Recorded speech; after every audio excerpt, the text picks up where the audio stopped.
jusqu'à ce que tu rencontreras quelqu'un qui ne connaisse pas la mer. Mais Ulysse était prudent par nature et avait appris en plus de 30 ans de pérégrination à ne jamais se fier aux apparences. Vieux, dit-il doucement, ce bout de bois ne sert pas à répandre la sémence sur la terre fertile, mais tout comme une aile d'oiseau, à faire avancer sur l'eau le navire. Et puis, avec trépidation et sans plus de frein, connais-tu les navires, vieux, la mer, la nourriture assaisonnée au sel? Abraham se troubla. Cet étranger posait des questions bien bizarres, telles que son Seigneur n'aurait jamais envisagé de poser. Sache, hôte, que le sel est pour nous l'un des 9 éléments essentiels de la vie. Avec le sel, nous faisons des frictions à nos nouveau-nés. Avec le sel, nous devons assaisonner tous nos sacrifices à Dieu, puisque c'est le signe de notre alliance avec lui. Le sel vient de lointaines et anciennes mines, mais bientôt, je crains, nous pourrons le récolter d'un miroir d'eau salée, avec lequel le Seigneur a l'intention de brûler 2 villes non loin d'ici, puisqu'elles ont des coutumes dépravées et qu'il déplore. Tout à l'heure, je pensais que tu étais venu m'annoncer leur destruction avec le feu et le soufre. Ulysse, qui, effectivement, les soirs précédents avait fait étape justement à Sodome et à Gomorrhe, resta, comme l'aurait dit le vieux, salé. Mais il se reprit vite. Oui, l'aura du péché et de la perversion des 2 villes était arrivée jusqu'à mes oreilles. Et je voulais y descendre pour les connaître.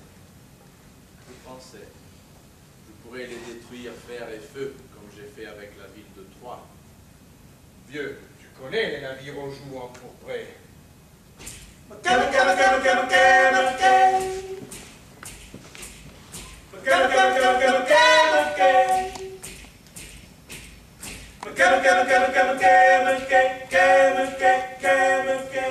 Abraham était mal à l'aise. Cet homme avait parlé encore une fois comme le Seigneur lorsqu'il prononçait sa mystérieuse sentence sur Sodome et Gomorrhe. Mais quelle ville était donc Troie? Et puis les navires.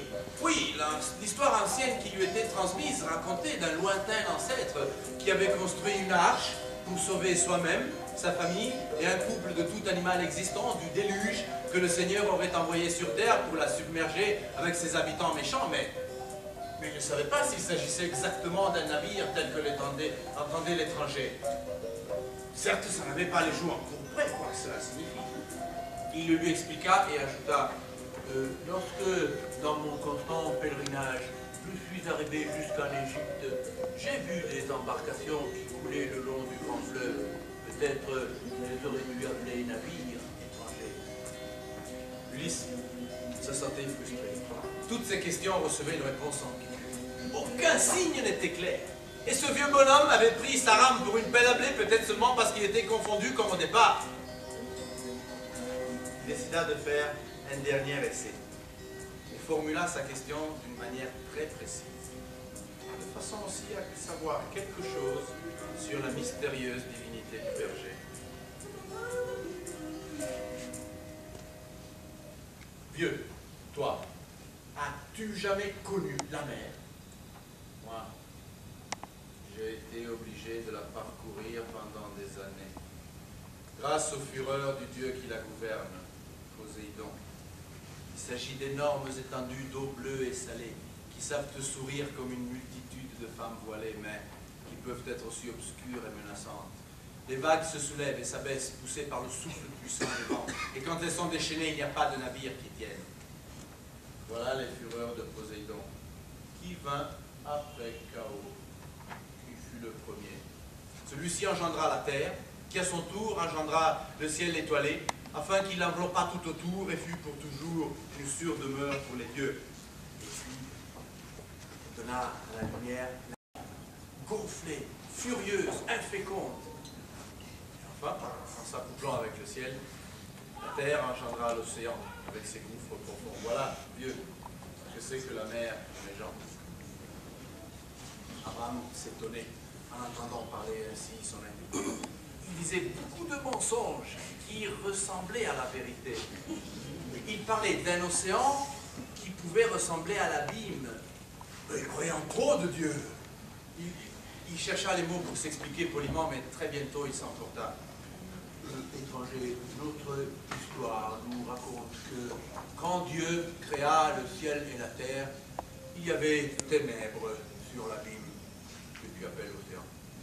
Bien, c'est ton chaos. Dieu créa la lumière pour éclairer l'univers, le ciel et le firmament pour séparer les eaux d'en haut de celles d'en bas. Il réunit ces dernières en une seule masse et leur donna le nom de mer. Et celles-ci doivent être comme celles que tu dis. Mais elles ne sont point stériles, par contre. Au contraire, quand notre Dieu fit germer la terre, il recueillit les eaux des mers comme dans un canari. Et celles-ci grouillèrent de vie. À moi, néanmoins, il dit de lever les yeux et de pousser mon regard loin, vers le nord, vers le sud, l'Orient et l'Occident, vers la mer. Oui, parce que dans notre langue, l'endroit où se perd le soleil et la mer sont le même mot. Tout ce que je vis, il promit de me le donner, et de rendre ma descendance, laquelle toutefois il prophétisa exil et errance, nombreuses comme les étoiles du ciel ou la poussière de la terre. Toi, tu parles d'engendrer et de beaucoup de Dieu, mais moi, j'ai quitté ma terre, ma propre famille, pour ne plus croire à ces fables, toutes charmantes qu'elles soient. Et j'ai compris, en m'interrogeant, qu'un seul Dieu est en moi et en dehors de moi, qu'il a tout créé par sa parole, et il nous a fait à son image et à sa ressemblance, afin que nous suivions vertu et connaissance. Mais il a imposé au premier homme et à la première femme de ne point consommer les fruits de l'arbre de la connaissance, parce que nous ne sommes pas, et nous ne devons pas être ses égaux.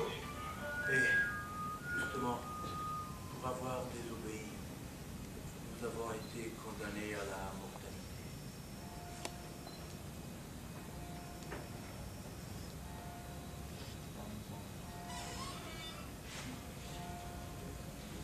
Ulysse resta silencieux.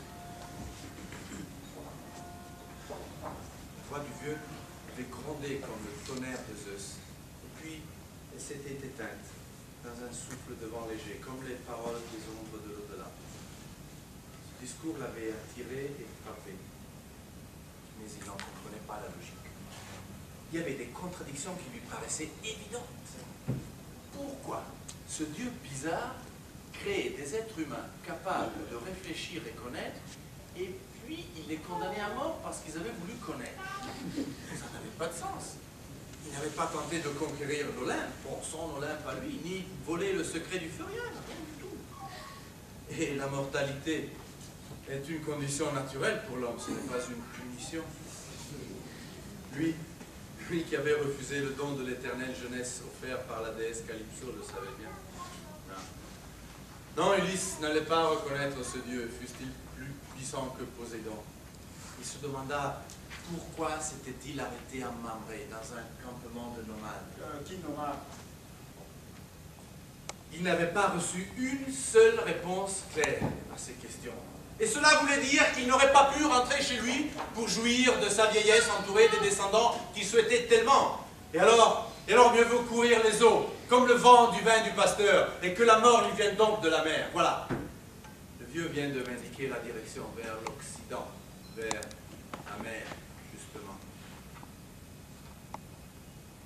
Berger, dit-il avec une voix qu'il maîtrisait à la perfection comme d'habitude, je te remercie. Tu as été précieux à mon corps et à mon esprit. Mais ton Dieu ne fait pas mon affaire. J'ai compris que chez moi, je ne peux pas retourner. Alors, je préfère courir les étendues de la terre, arriver aux sources de la mer, marcher sur le fond de l'océan, trouver la porte des ombres mortelles, connaître le... Abraham l'interrompit avec la tête baissée. Tu feras connaissance du tourbillon d'ouragan étranger. Ulysse se leva, extirpa la rame du terrain, la mit sur son épaule et en secouant la tête murmura, comme fatigué par la conversation, « Peut-être.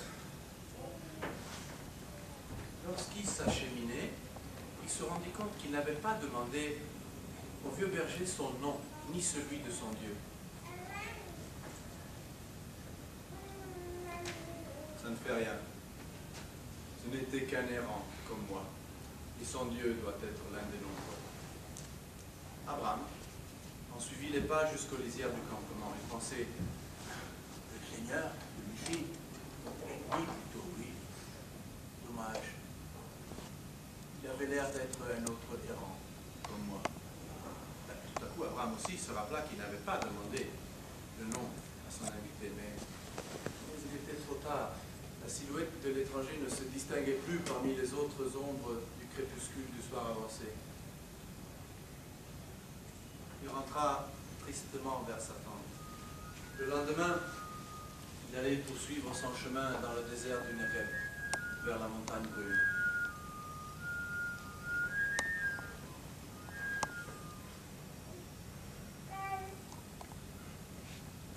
Personne. Je n'ai vu personne.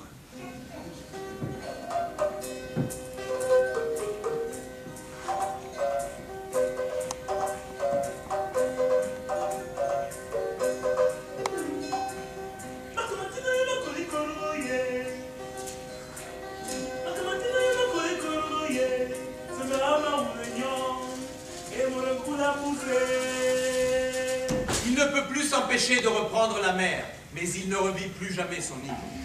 Il avait toujours cru pouvoir déjouer les fureurs de Poséidon, mais seulement maintenant, seulement à l'instant de son ultime et extrême naufrage, il se rendait compte que le Dieu n'avait fait que jouer avec lui, qu'il n'avait fait que le maintenir en vie pour toutes ces années, jusqu'à maintenant, jusqu'à l'engloutir avec son dernier souffle mugissant.